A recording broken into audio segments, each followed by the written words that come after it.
পৃথিবীর এরকম top 10 financially strong কান্ট্রিতে আবার পরিণত হবে ইনশাআল্লাহ। এটা আমাদের জাতির ঐতিহ্য। আজকে হেলেনের ট্রয় নগরী আমাদের শিকার হয়েছে। এটা কি জানেন? গল্প, আজাইরা জিনিস, উপন্যাস। আর আমাদের 3000 5000 বছর আগে মহেঞ্জোদারো আমাদের বিভিন্ন ধরনের সভ্যতা ছিল। ওদের কিচ্ছু ছিল না, জঙ্গলি ছিল ওরা।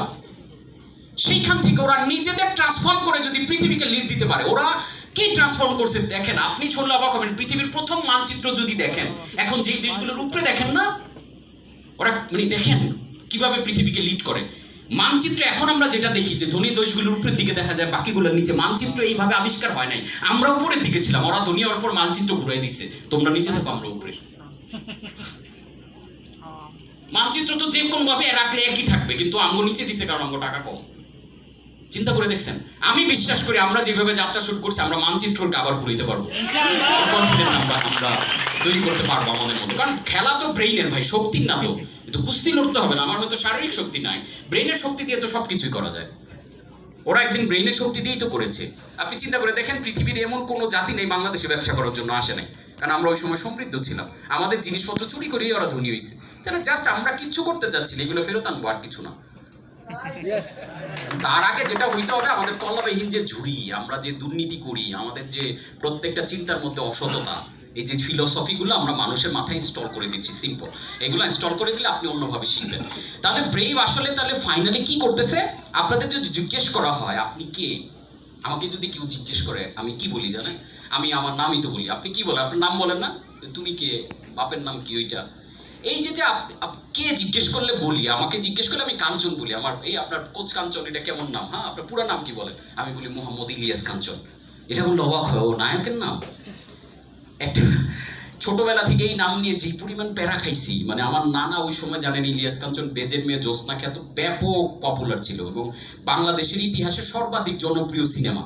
তার আমার নানায় শখ করে নায়কের নামের সাথে মিলে আমার নাম ইলিয়াস কাঞ্চন রাখছে। এবং এই নাম তো আমার শুরু থেকে পছন্দ, কারণ আমি কপি বা একটু ক্রিয়েটিভ জিনিসপত্রগুলো পছন্দ করি। ছোটবেলায় স্কুলে গেলে নায়ক দাঁড়াও, ইলিয়াস, মানে প্রতিনিয়ত। যার কারণে একটা পর্যায়ে ব্র্যান্ড মার্কেটিং যখন বুঝছি ওই নায়ক নাম থেকে। বাই দ্য ওয়ে, একটা ইনফরমেশন আপনাদের জানা উচিত, আসল ইলিয়াস কাঞ্চন কিন্তু আমি। কেমনে আমি প্র্যাকটিক্যালি বলি, আপনারা নায়ক ইলিয়াস কাঞ্চনকে নামে যারা চিনেন, ওনার ভোটার আইডির অরিজিনাল নাম হচ্ছে ইদ্রিস আলী। আর ভোটার আইডি অনুযায়ী অরিজিনাল ইলিয়াস কাঞ্চন কিন্তু আমি। আর ইলিয়াস কাঞ্চন ওনার সিনেমায় আসার পরেই নাম দেওয়া হয়েছে, আইডি কার্ড ওনার নাম ইদ্রিস আলী। বুঝছেন ঘটনা? যাই হোক, মজা করলাম আর কি। এখন এই যে কথাটা বললাম, এটা হচ্ছে একটা ইনফরমেশন, রাইট? আমি আমার নাম বলতেছি, কালকে যদি আমার মাথা থেকে ইনফরমেশন গুলো ডিলিট করে দেন, আমার নাম অন্য একটা দেওয়া হয়, আমি ওইটাই বলবো না? মানে কথাটা বুঝছেন? এই যে ইলিয়াস কাঞ্চন বলতাম একটা সময়, আমার ইলিয়াস বলতো, কেউ কাঞ্চন বলতো, ইলিয়াস কাঞ্চন দুইটা মিলে কেউ বলতো। আমি যখন ওইটাকে ডিলিট করে কোচ কাঞ্চন হয়েছে, এখন ইলিয়াস নামে ডাকলে না, এটা মনে হয় আমার ডাকে নাই। আমি কিন্তু তাকাই না, আমার মনোযোগটা আসে না সোজা কথায়। কোচ কাঞ্চন বলে তাকাই। বোঝা গেছে জিনিসটা? তাহলে আমার আগে ছিল ইলিয়াস কাঞ্চন, ইনফরমেশনটা ডিলিট করে আমি নতুন ঢুকাইছি কোচ কাঞ্চন, আমি কোচ কাঞ্চন হয়ে গেছি। বুঝাইতে পারছি কথাটা? এত সিলি একটা এক্সাম্পল এখানে কেন আনলাম? আনার উদ্দেশ্য হচ্ছে, ব্রেভ কোর্সে আসলে কি করতেছি আমি কোচ কাঞ্চনের কপি বানাইতেছি, ক্লোন ভার্সন, ক্লোন। কপি বানানোর উপায় কি? আমার মাথায় যে সকল ইনফরমেশন আছে, যে জিতাও ফিলোসফি, জিরো ফিলোসফি, এটা সেটা, পজিটিভ বাংলাদেশ, পজিটিভ পৃথিবী, হ্যাপিয়ার, এই যে ইনফরমেশন আছে না, আমার মাথা থেকে কোনো যন্ত্রপাতি যদি পৃথিবীতে এখন আবিষ্কার হইতো, এমন কোনো এআই আবিষ্কার হইতো যে কোচ কাঞ্চন ইনফরমেশনগুলো এই মুহূর্তে চাইলে বাংলাদেশে 20 কোটি মানুষের একটা ফাইল সেন্ড ক্লিক করলে সবার মাথায় ঢুকে যাবে, আমি তাই করতাম। যেহেতু অন্য কোনো উপায় এখন আবিষ্কার হয় নাই, আমার মাথার ফাইলগুলো আপনার মাথায় দিতে পারলেই তো হইলো নাকি? তখন আপনি আমার মতো পারফর্ম করবেন, বড় চিন্তা করবেন, কোটি টাকা আর্ন করবেন, প্ল্যানিং বানাবেন, কন্টেন্ট বানাবেন, যেমনি চাইবেন অমনি টাকা আসবে, না চাইলেও টাকা আসবে। মানুষটা এখন আমার এই সামনে যে সকল কোর্স 1-2 বছর পরে আসবে, ওই সকল কোর্সের টাকা আমার অ্যাকাউন্টে পাঠিয়ে রাখে।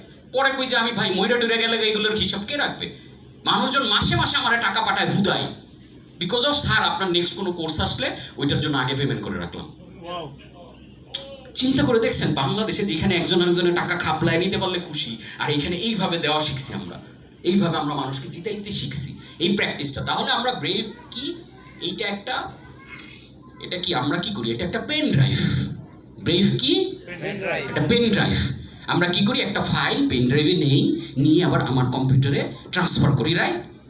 এই পেন ড্রাইভে 6 মাস লাগবে আমার ফোল্ডার থেকে ডাটাগুলো আপনার ব্রেনের ফোল্ডারে যাইতে।